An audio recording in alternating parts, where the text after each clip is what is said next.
would really love to speak about the story of the world, the story of politics, the story of education, the story of the Upanishads, the story of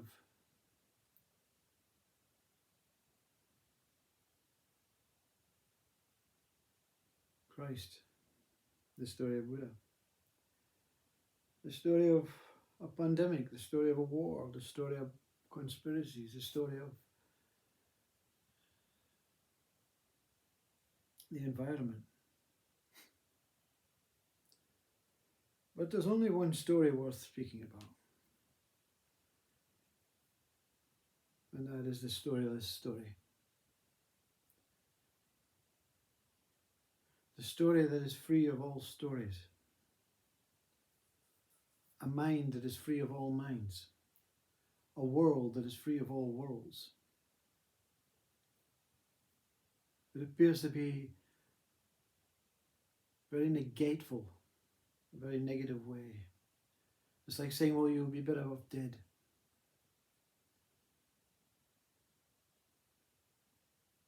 But when the story dissolves, the observer and the witness of the story does not move.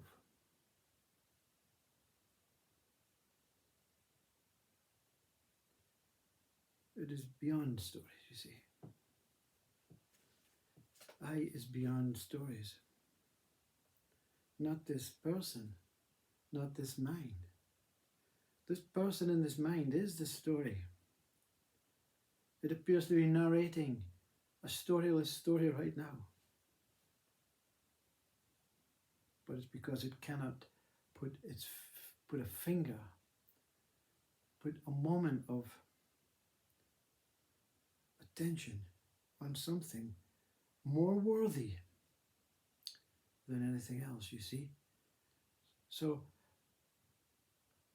you really think about this.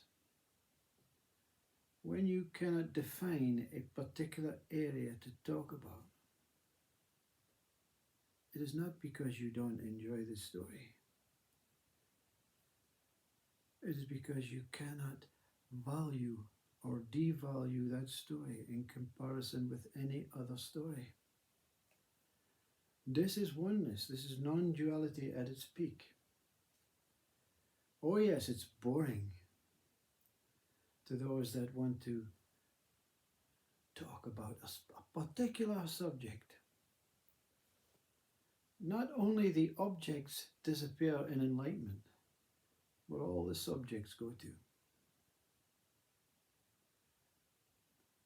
But in a projected way, you can say that's horrible. That must be so horrible. But you as the object and the subject also go. So what can be narrating a storyless story? Well, it has to be an aspect of mind. It has to be an aspect of the body.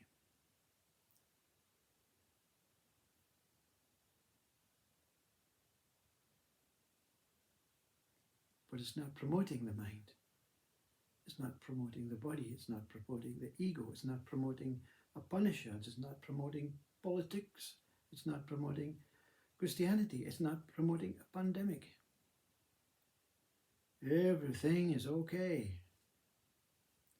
in the storyless story.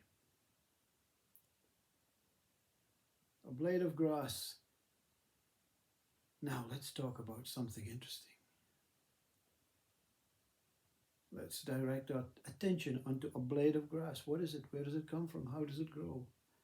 What is its biological features? You see, that's what started the whole thing rolling. A need to know. There's a need to know, and there's a need to be. A need to know and a need not to know, and a need to be. The be is not in the knowing or the not knowing. The be is in the being, where knowing and not knowing can evolve or shrink. depending on what the being holds in its vessel of its vocabulary, its library of what it has collected, copied, and pasted. I don't know nothing about a blade of grass.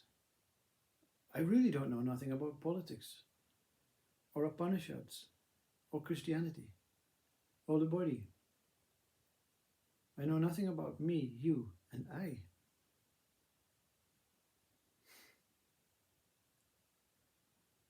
So maybe that's what in the olden days they classed as the fool.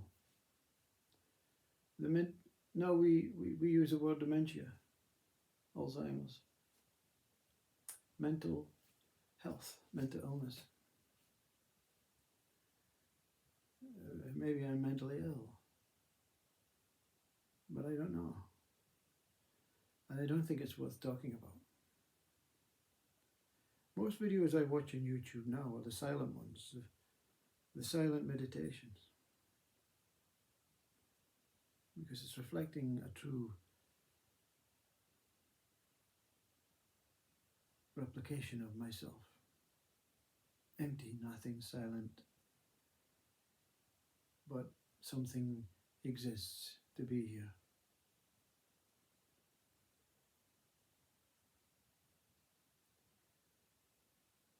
I find it really entertaining listening to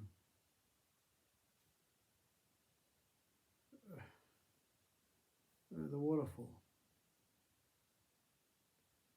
or the burn, the stream running down the mountain, or the wind, or just the sound of silence, that vibration.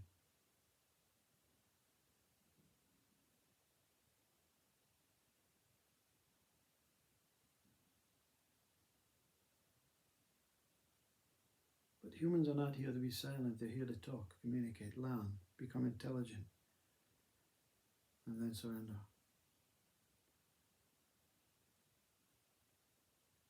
Surrender into the silence, the awareness in this moment that truly is.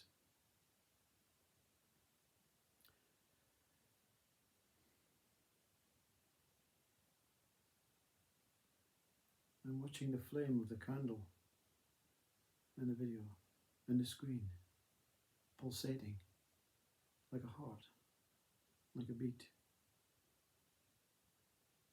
and the reflection on the vase behind it, like a lighthouse, telling the ships, don't come to this land, or you'll be captured by mind. Stay in the ocean, stay in the universe. Okay, come aboard. Namaste.